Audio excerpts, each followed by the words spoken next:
es el único candidato confirmado del Frente Amplio a la Intendencia de Montevideo, aunque se espera que haya otros, y ya comenzó a perfilar su candidatura poniendo sobre la mesa, por ejemplo, el tema de la limpieza de la ciudad, que ha generado a su vez muchas críticas desde el lado de la oposición al gobierno municipal de Montevideo. Para hablar de ese y otros temas recibimos a Mario Vergara. Bienvenido. Muy bien, muchas gracias. Un gusto estar nuevamente con usted. Bienvenido. Lo invitábamos por este tema, pero es inevitable comenzar por las declaraciones que hizo Mujica al semanario Búsqueda, su estado de salud, que él dice que está agravado y que, bueno, le queda poco tiempo de vida. ¿Cómo tomó esas declaraciones? Sí, lo acabo de escuchar. Y bueno, con la pena, obviamente, que significa la situación de alguien que es claramente un referente del Uruguay, un referente del Frente Amplio, y bueno, tristeza, ¿no? Pero en todo caso, él maneja sus tiempos, ¿no? Evidentemente, Pepe ha sido un privilegiado en ese sentido y lo sigue siendo, y aún en esta etapa que él manifiesta como ya un poco de cierre, creo que él mismo debe estar teniendo claro lo que está viviendo y bueno, a pesar de eso es triste, es penoso, pero bueno, es la fuerza que todos le damos también a Pepe para que siga adelante el tiempo que le corresponda seguir con su lucidez y su capacidad de conducir su propio proceso, ¿no? ¿Cómo imagina el Frente Amplio una vez que no esté Mujica? Porque es hace mucho que venimos hablando del recambio generacional del Frente Amplio, se fue Tabaré Vázquez, se fue Astori, ya no están entre nosotros. Mujica ha seguido jugando un rol importante, más allá de que él muchas veces ha anunciado su retiro de la política. En esta campaña jugó movidas importantes. En su momento él se retiró de la actividad parlamentaria, ¿no? Del Senado, pero hizo política hasta hace 5 minutos, ¿no? Exactamente. Y creo que cada vez que Mujica aparece, habla y demás, obviamente marca con mucha fuerza los posicionamientos y sin duda jugó un rol incluido en las elecciones, claro que sí. ¿Y el Frente está preparado para procesar el sí, recambio yo creo total? que el Frente ya lleva un proceso de renovación en los liderazgos, que no significa la réplica, ¿verdad? Lo hemos dicho siempre, la réplica de ese liderazgo compartido de tríada Vázquez, Mujica, Astori. Es otras formas. Creo que nadie sustituye a Tabaré, nadie sustituye a Danilo, nadie sustituye a Pepe, pero yo creo que el Frente se ha ido dando los procesos y las formas, tanto a nivel de Frente Amplio en general como en los distintos sectores.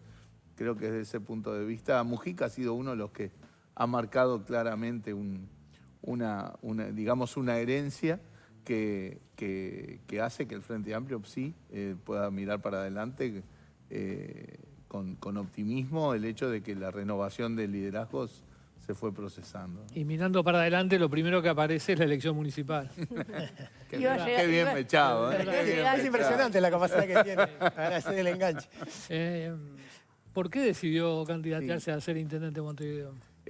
Bueno, creo que hay un desafío importante que el Frente Amplio necesita abordar.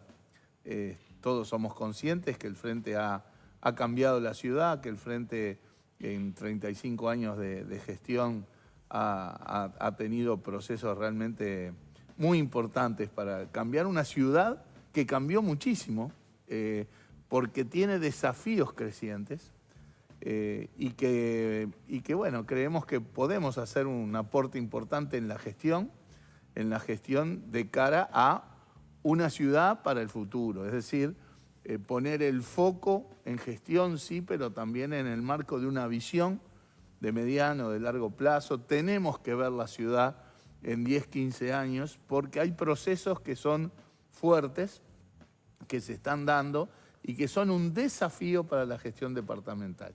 De las tareas principales que tiene un gobierno departamental, acá tenemos un problema, por ejemplo, el tema de la gestión de residuos, por ejemplo, el tema de la movilidad, en contextos en donde hay entre 20 y 30.000 autos nuevos por año en Montevideo, En materia de residuos, veíamos los últimos datos del año 2024.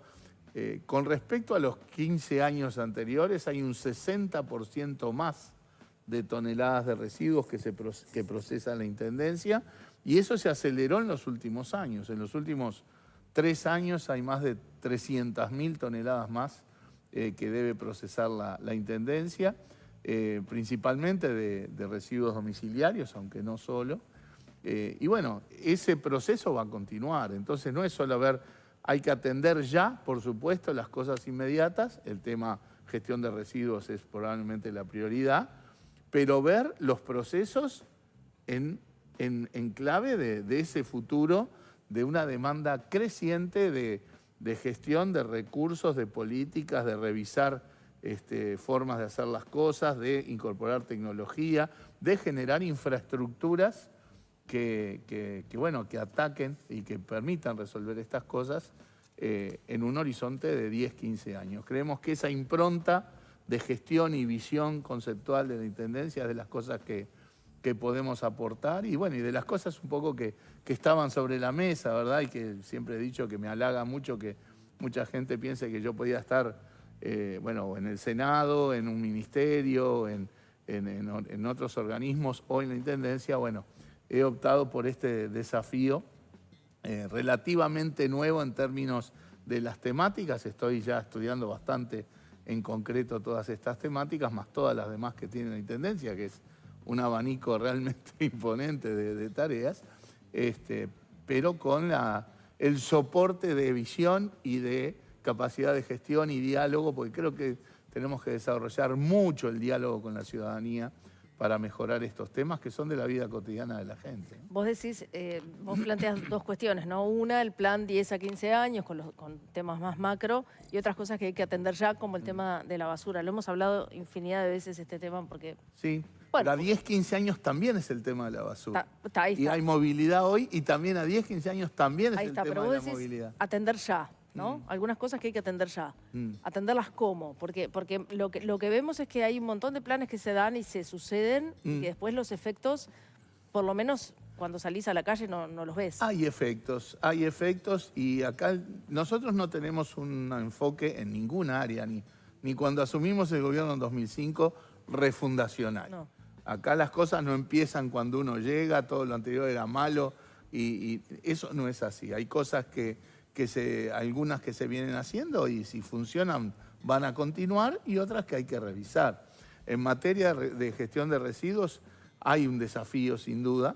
Hay que aprender de qué cosas por ejemplo, el programa de áreas liberadas ha funcionado y por lo tanto debe continuar. Es ese programa que apunta a la limpieza de cursos de agua y basurales y los transforma en espacios públicos habitables. Ese tipo de cosas tienen que seguir funcionando.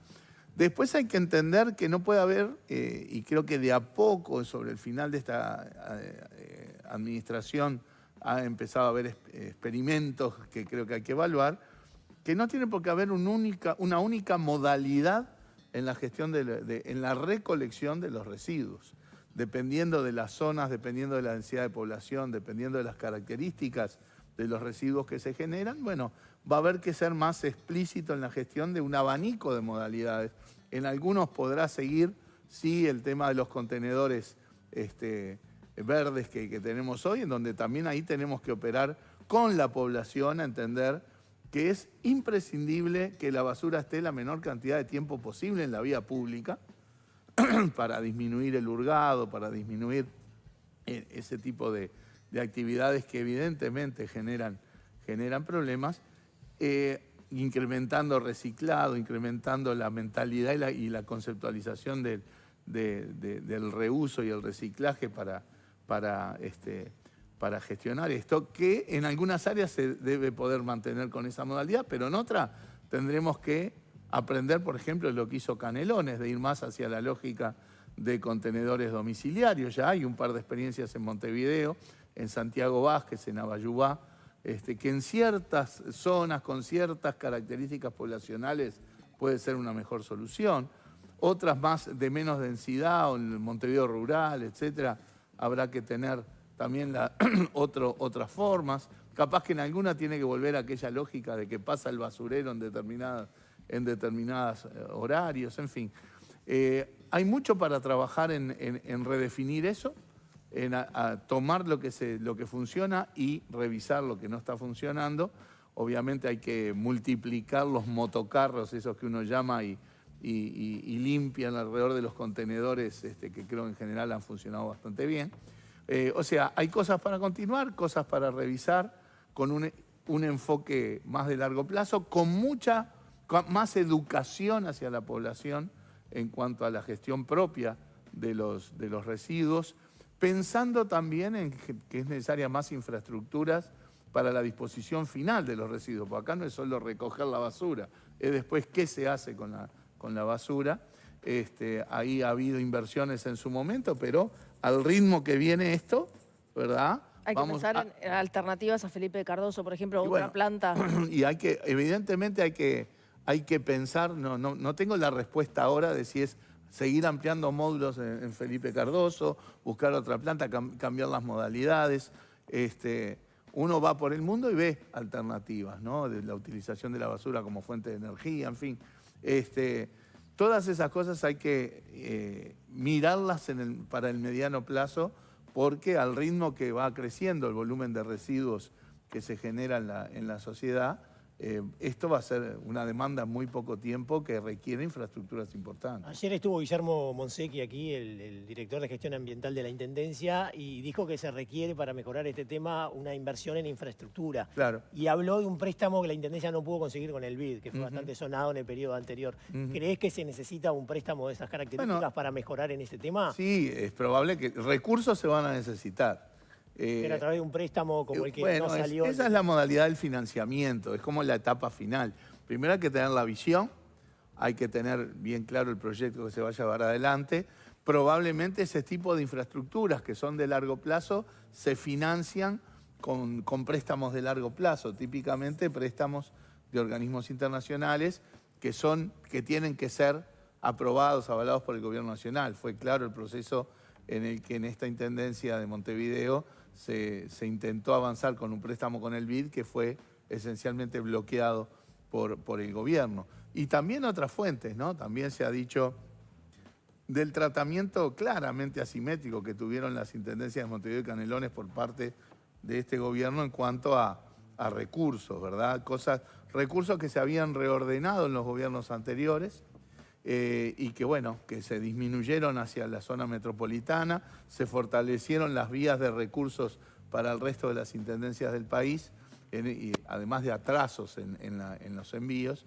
Bueno, yo creo que todo eso vamos a tener que rediscutirlo con el nuevo gobierno, ¿verdad? Probablemente devolver a esquemas de financiamiento ordenados, transparentes y más justos con lo que son las transferencias del gobierno central, en un esquema en el que, sin duda, hay que entender que Montevideo es, en relación a la población, el departamento que menos recursos recibe del gobierno central y que, mirado, por ejemplo, en la carga de tributos domiciliarios, está entre los más bajos con respecto al ingreso de los hogares. Nadie está planteando acá que haya que subirlo, pero sí tomar como dato que Montevideo es de los departamentos de menor carga de tributos departamentales en el país, ¿no? ¿Lo de las transferencias del gobierno vos planteás que es de ahora o que es históricamente que Montevideo recibe menos? No, mira, hasta el año 2005, y lo sé con bastante propiedad porque siendo subsecretario de Economía me tocó el diálogo y la negociación con el Congreso de Intendentes en aquel momento, en el primer gobierno del Frente. Hasta el año 2005, las transferencias a los gobiernos departamentales eran bastante arbitrarias. Y de hecho a Montevideo no se le transfería nada. Bueno, en 2005 se generó una regla en la que se definió las cosas de la Constitución, que es qué porcentaje, además de que antes mandaban con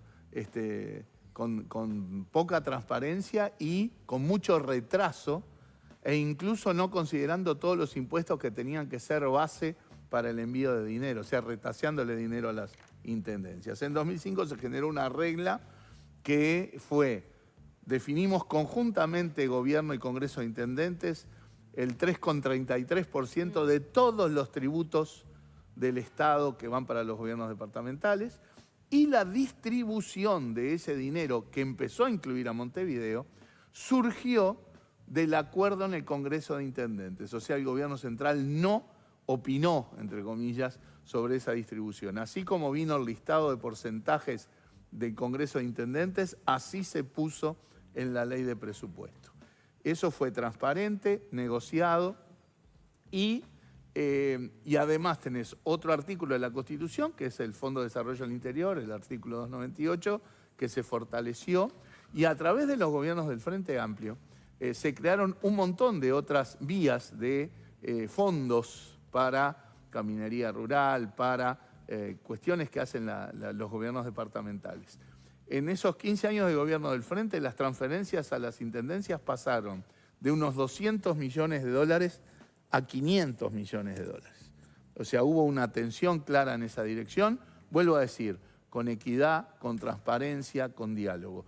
Eso en este gobierno se echó para atrás en parte porque arbitrariamente se redujeron los fondos para el fondo del área metropolitana, se fortalecieron los que iban para intendencias en el resto del país, además del tema de no avalar los préstamos y cosas por el estilo. Hablando de eso, últimamente hubo declaraciones cruzadas, ¿no? El actual gobierno departamental diciendo que se sintió discriminado por el gobierno central, hubo respuesta del gobierno central, y también hubo, digamos, diversas informaciones acerca de la situación financiera de la Intendencia, también con declaraciones de la intendenta Carolina Cose, del intendente actual Zunino.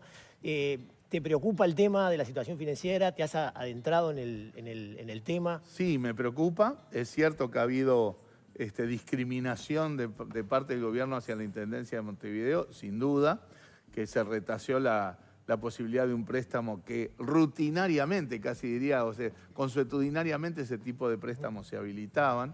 Pero sí, hay una circunstancia financiera en la Intendencia que tenemos que atender, por lo mismo que decimos en la lógica nacional, ¿verdad? El panorama financiero condiciona después las posibilidades, el ritmo, las prioridades para el desarrollo de las políticas. Así que efectivamente estamos poniendo un ojo en ese tema. ¿Es acuciante? Entiendo que la actual administración está tomando medidas para dejar las cosas lo más ordenadas posible. Vamos a ver de aquí a julio cómo evoluciona. Pero evidentemente sí estamos poniendo un ojo en ese tema porque va a haber que administrar y gestionar políticas necesarias siempre con restricciones de recursos. Y bueno, esos son un poco los desafíos de la gestión de una futura intendencia, ¿verdad? Es una gestión de políticas, pero también es una gestión de recursos. Ahora, en los hechos van 35 años de gobierno del Frente Amplio, 15 con gobierno nacional del Frente Amplio, y el tema de la limpieza no se logró solucionar. Bueno, porque muchas veces discutimos los temas como si fueran un problema que se resuelven de una vez y para siempre, ¿no? Yo creo que hubo distintas improntas en la materia, se exploraron alternativas, se avanzaron cosas en un contexto donde, vuelvo a decir, hoy tenemos un 60% más de residuos que hace 15 años. O sea, son desafíos crecientes. Lo estamos viviendo ahora quizá un poquito más acuciante por lo que decía hace un rato. En los últimos 3 años ha habido un aumento de más de 300.000 toneladas en la generación de residuos en Montevideo. Por lo tanto, es un tema, sí, que se ha ido trabajando, que ha habido mejoras, que ha habido exploración de formas, y es un desafío, sigue siendo un desafío porque el desafío es cada vez más grande porque el volumen a procesar es cada vez más grande. ¿No tiene que ver también con algunos problemas estructurales que tiene la Intendencia? Por ejemplo, funcionarios de limpieza, 1.112. Funcionarios de cultura, 1.324. ¿Es lógico? Bueno, no tengo exactamente esos números, pero tomando lo que... Tomando como buenos los números, ¿no? Son cosas que tendremos que dialogar, revisar, en el marco de la gestión de la Intendencia, con el sindicato, La parte de cultura incorpora las orquestas, el teatro, hay un montón de áreas que llevan un número importante de gente. Pero bueno, yo me comprometo, sí, en una visión de mediano, de largo plazo. No son cosas que uno diga, cortamos, aumentamos de un día para el otro, porque las cosas no se pueden hacer de esa manera. Pero sí, vamos a tener que revisar. Alguien que manejó la economía del país y que sabe de esto muchísimo, por ejemplo, el porcentaje de gastos en salario que tiene la Intendencia de Es muy Montevideo alto. es demasiado. Pero es es salarios que son de la gente que junta la basura, No, por supuesto. que gestiona, o sea, todo lo que la Intendencia tiene que hacer, ¿verdad? Pero no habrá, ¿qué porcentaje le queda para obras a la Intendencia? Es un porcentaje bajo, por eso es que en general además el financiamiento de las obras se hace a partir de recursos adicionales vía préstamos, ¿no? Porque además son cuestiones de mediano, de largo plazo. Hay inversiones incluso que si uno piensa esta lógica de 10, 15 años, que vamos a tener que pensar y hacer en la ciudad y en el departamento, que no pueden ser solo de la Intendencia. Los temas de movilidad, sin duda, vamos a tener que tener mucho diálogo y mucha coordinación, por ejemplo, con el Ministerio de Transporte. Hay propuestas así de algunos cambios importantes en la movilidad de la ciudad, que son de inversiones muy cuantiosas, que están mucho más allá de las posibilidades de la Intendencia, pero que evidentemente involucrarían al Gobierno Nacional. ¿Te lo imaginás encarándolo en el próximo periodo? Porque, por ejemplo, escuchaba el otro día al intendente de Canelones, Metedira, que decía, esto hay que encararlo ya, porque hay una dificultad enorme, y hay dos proyectos, uno que es el Tram y el otro es el del CIMBE, que no sé si CIMBE y la Facultad de Arquitectura. Yo vi toda la presentación, me pareció muy interesante, pero bueno, también la financiación es muy compleja. Vos te imaginás la financiación y la implementación. Y la implementación, pero ¿te imaginás encarando eso? Porque me imagino que... Son tres intendencias. Justamente, el hecho de estar mirando la ciudad 10, 15 años es que nos obliga a encarar estas cosas entendiendo que son cosas que van a llevar un buen tiempo. Si uno tuviera la visión miope de los próximos 3, 4 años, capaz que estas cosas ni te las planteás. Pero al estar pensando el departamento en 10, 15 años, estas son las cosas que tenemos que encarar, porque vuelvo a decir, este año pasado se vendieron 66.000 0 kilómetros nuevos en el país. Grosso modo uno puede pensar que al menos 30 están en Montevideo. O sea, si nosotros estamos teniendo aumentos de 20, 30.000 autos por año en la ciudad, bueno, tenemos que pensar en el mediano plazo de cuestiones que tienen que ser de infraestructuras muy importantes. Ahí la coordinación, tener un plan acordado y cofinanciado y coimplementado, por ejemplo, con el Ministerio de Transporte es fundamental. Lo mismo con el Ministerio de Vivienda. Hay un montón de aspectos que tienen que ver con la participación de la Intendencia en procesos de generación de soluciones habitacionales que no son para financiar desde la Intendencia. Por lo tanto, la coordinación con el Ministerio de Vivienda va a ser fundamental. Perdóname que te interrumpa, pero el tema de los autos es algo recurrente, ¿no? O sea, cada gestión dice, bueno, hay muchos autos en Montevideo, cada vez hay más autos, hay que tratar de que la gente utilice el transporte público. Pero vos a la gente le das un servicio de transporte público que es lento, que es caro, que es viejo en muchos casos, que no cumple con lo que, o que no seduce a la gente que tiene un auto a dejarlo parado en la puerta de la casa. Sí, yo creo que está bien ese análisis. Creo que del tema del transporte privado versus el transporte público. Yo no soy de los que demoniza el transporte privado, pero está claro que tenemos que mejorar. El eje de la movilidad tiene que ser colectiva, tiene que ser de transporte público, pero para eso obviamente hay cosas para cambiar, ¿verdad?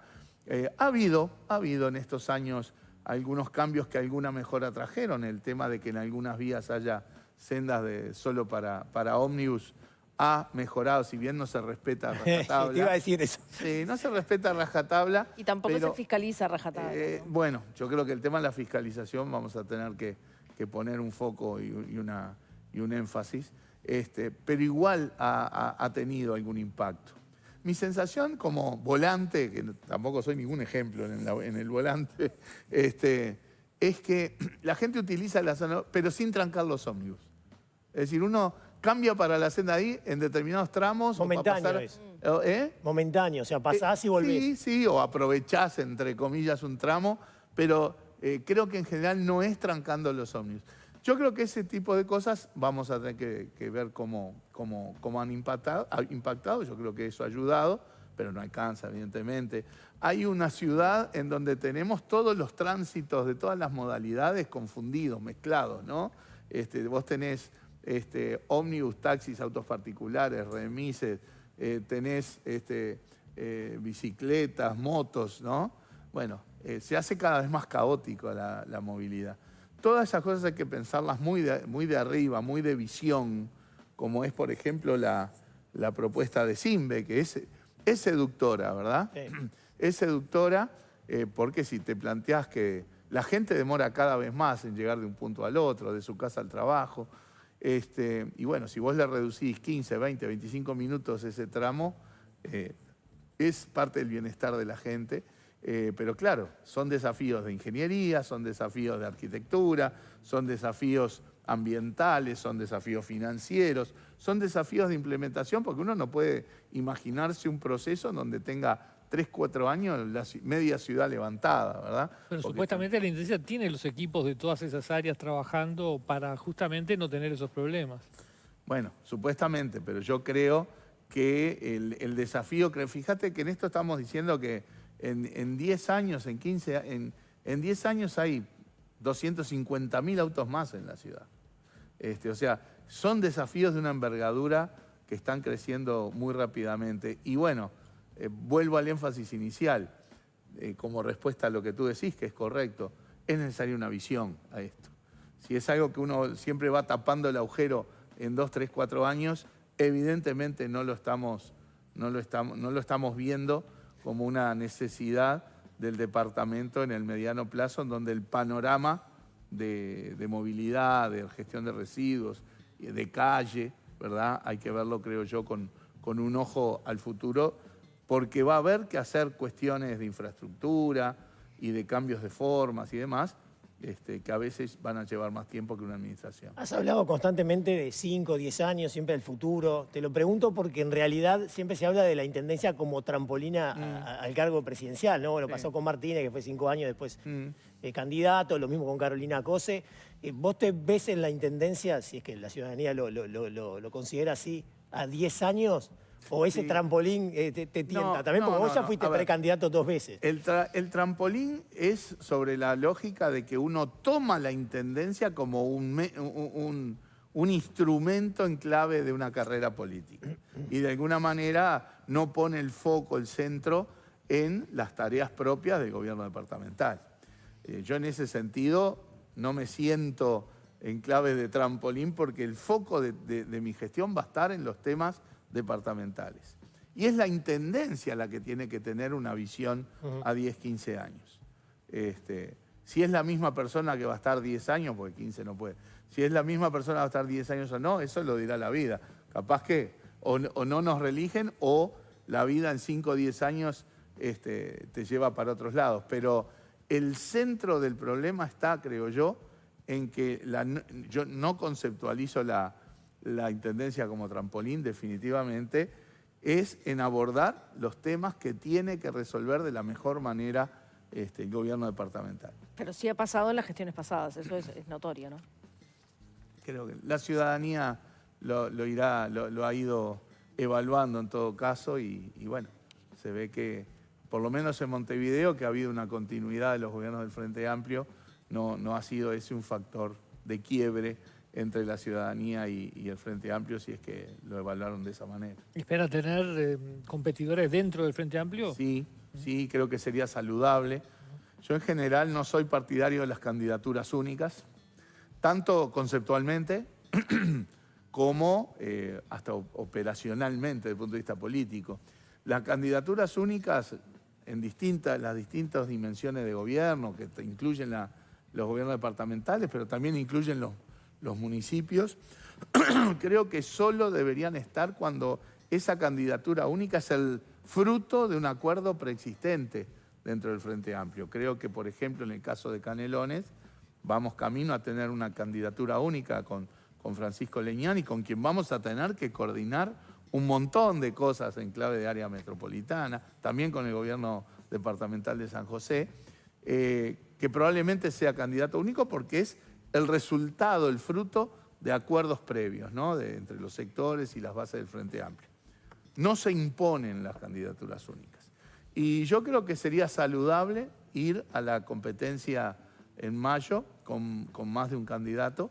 Se empiezan a manejar nombres, vamos a ver cómo los sectores y las propuestas y las personas van decantando sus decisiones. Yo aspiro a que nuestra candidatura obviamente sea una candidatura fuerte, con apoyos importantes, muy importantes, pero entiendo que sería bueno, saludable y hasta conveniente desde el punto de vista electoral tener un abanico de oferta de candidatos para la Intendencia. ¿El MPP ya te tiró alguna línea? Tenemos mucho diálogo con el MPP, yo soy optimista en ese sentido, pero bueno, los tiempos los maneja cada sector y los anuncios de apoyo lo tiene que anunciar, que decir cada sector. ¿Pero tenés algún mensaje que dice, vamos contigo?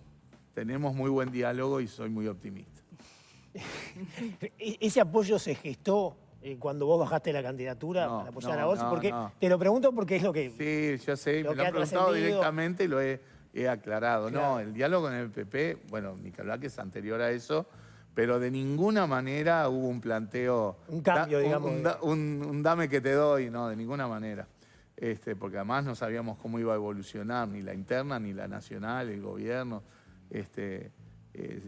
Siempre fue una alternativa en el marco de varias, ¿verdad? Pero de ninguna manera se puede plantear que decir, me bajé porque me iban a apoyar. No, eso de ninguna manera. ¿Pero crees que se está consolidando una especie de alianza estratégica entre sereñistas y el MPP? Porque ya hubo, digamos, mucho diálogo. Hay mucho diálogo. Ya hubo un acuerdo en octubre. En un contexto donde el MPP, todos evolucionamos, ¿no? Y hay mucho diálogo, pero yo no diría alianza estratégica. Yo creo que hay perfiles dentro del Frente Amplio que se mantienen, y sería confundir a los frenteamplistas y a la ciudadanía en general, pensar en que hay una alianza, que en realidad tenemos perfiles ideológicos relativamente diferentes y esas diferencias se mantienen. Ahora, en el contexto del beneficio para el país y para el Frente Amplio, tenemos mucho diálogo, avanzamos juntos en varios procesos, sí. Ante la gran votación que tuvo el MPP y la mayoría que tienen en la bancada y en los cargos, el exministro Murro había llamado a los otros a reunirse para hacer como un contrapeso. ¿Cómo vio esa idea de Murro? No, yo creo que el Frente Amplio no puede razonar en esas lógicas, ¿verdad? Porque es como si cuando Democracia Avanzada en el 89 tuvo el 50% de los votos del Frente Amplio, hubiera habido un llamado a todos los demás para juntarse para combatir el peso del Partido Comunista. O cuando Asamblea Uruguay tuvo el 40 y pico % de los votos en el 94, lo mismo, ¿verdad? Me parece que esas no son formas de razonar la interna del Frente Amplio. ¿Tenés pensado reunirte con Carolina Cose en el plazo breve para hablar? Sí, bueno, en la medida que avancemos en este proceso y hagamos el lanzamiento de la candidatura, ni que hablar, que tengo planteado reunirme con Yamandú, reunirme con Carolina. Yamandú en su doble carácter, ¿no? De exintendente y de presidente, con Carolina sin duda, con Zunino, ni que hablar. O sea, vuelvo a decir, nosotros no tenemos una filosofía refundacional. Nosotros tomamos lo que viene, evaluamos, que nos ayuden a entender, porque hay gente que ha tenido años de experiencia en la tarea, que nos ayuden a entender cómo están, por qué se hicieron ciertas cosas y cómo están impactando.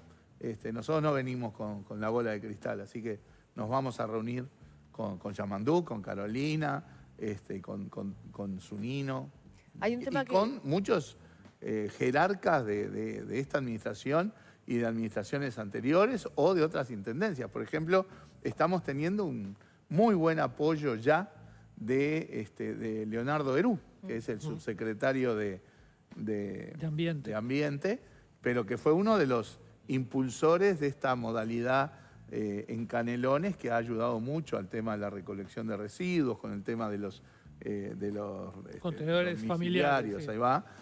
bueno, que él y su equipo ya estamos en diálogo. Él ha manifestado claramente su disposición a ayudar sustancialmente en la discusión, en la visión del tema de la gestión de residuos en Montevideo. Así que sí, nosotros venimos en clave de diálogo, de escucha, de aprendizaje y no somos refundacionales. Hay un tema que ha surgido en este último periodo, pero que siempre está sobre la mesa, que son los cargos de confianza y los ingresos a las intendencias. Sin duda. Una ley que no prosperó, la ley de Adrián Peña. Sí. Con o sin ley, ¿vos pensás modificar algo ahí? Pero es que el Montevideo de Canelones solo se ingresa, hay que diferenciar. Cargos de particular confianza, está bien que todos los intendentes tengan, es parte de su núcleo duro. ¿Tiene que tener un límite o...? Sí, de hecho hay un límite, pero digo, vos decís arreglarlo, puede ser, sí. Pero ese es un número chico con respecto al problema que se apuntó a resolver con la ley y que el Partido Nacional íntegro bloqueó en el Senado, porque al ser una ley que involucraba aspectos de gobiernos departamentales requería una mayoría especial. Colorados, cabildantes y frente amplistas votamos ese proyecto de ley que no hace otra cosa que procurar replicar en los gobiernos departamentales las normas que ya hay en el gobierno nacional, que es que los ingresos a la función pública en los gobiernos departamentales se hicieran por mecanismos transparentes y equitativos con la población. Y concursos, sorteos. Concursos y sorteos, ¿verdad?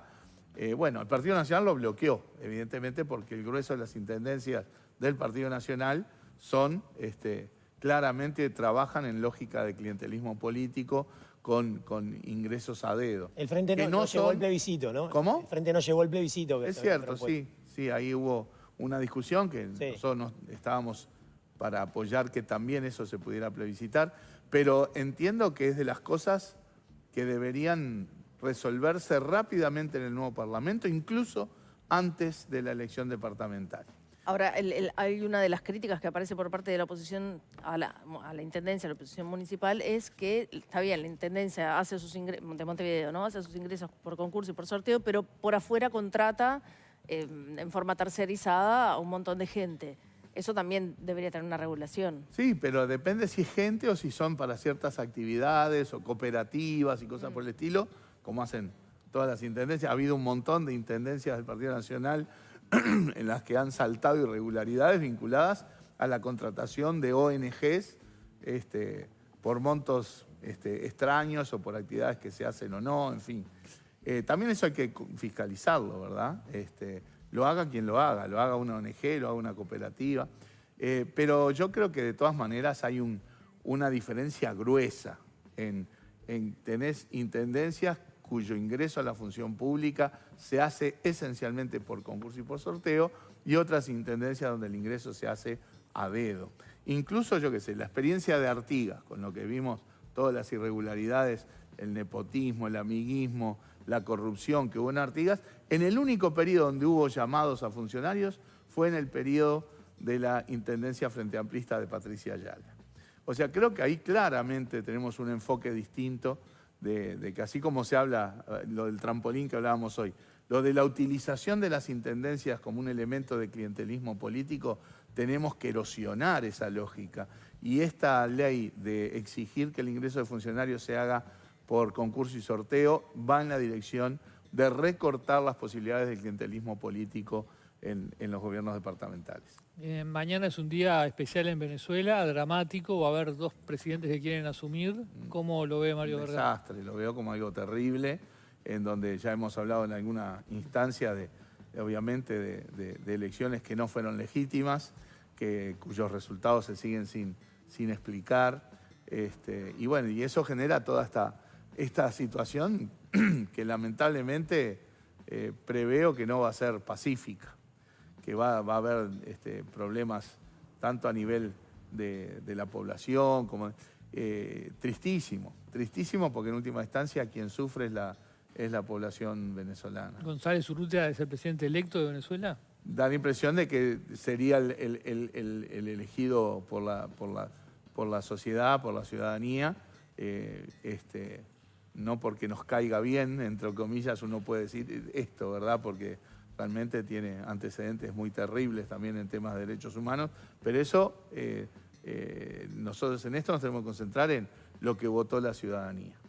Y evidentemente, lo que a mí por lo menos me queda claro, que es que lo que no votó fueron los datos que dio, no me acuerdo cómo se llama, la Corte Electoral Venezolana, la Junta, Tribunal Electoral. El Tribunal Electoral, que bueno, que no tienen lógica, no se han mostrado las actas.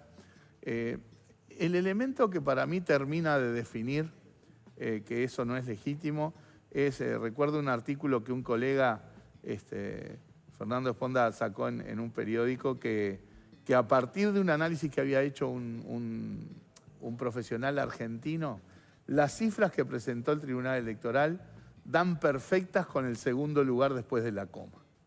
Es decir, vos sacaste el 43,22% y todo lo demás son ceros. En las tres cifras de Maduro, de González Urrutia y del tercer. O sea, eso es imposible que suceda, a no ser que lo hayas hecho al revés. Es decir, agarro esto, le impongo los porcentajes y pongo los votos. Eso para mí es lo que termina de dejar claro, el artículo ese se llamaba Matemáticamente tenemos fraude, ¿sí?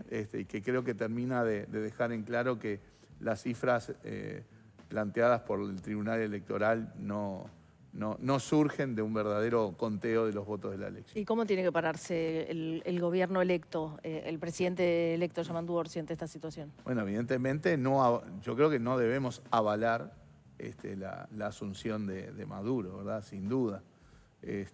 Y Maduro debería venir el 1 de marzo acá si asume como presidente de Venezuela. Yo aspiraría a que no. Yo aspiraría a que no. Si bien uno cuando se pone en el gobierno, me pongo en los pies del canciller, por ejemplo, y obviamente uno tiene que trabajar con todos los países del mundo, en el cual, el otro día leía a unos politólogos que decían el 60% de la población mundial vive en regímenes autoritarios y dictatoriales. Un tercio de los países con los cuales Uruguay comercia tienen regímenes dictatoriales o autoritarios. Por lo tanto, uno cuando se para en el gobierno, bueno, tiene que ser cuidadoso en las formas. Pero bueno, yo aspiraría a que el canciller y el presidente electo encuentren las formas para que manteniendo los vínculos con Venezuela, porque hay que mantenerlos, bueno, no tengamos necesariamente al presidente, bueno, sí, no es el presidente, a Maduro en la asunción de Orsi. Mario Vergara, muchas gracias por habernos acompañado. Muy amable, gracias. Gracias. Gusto. Nosotros vamos ahora a una tanda.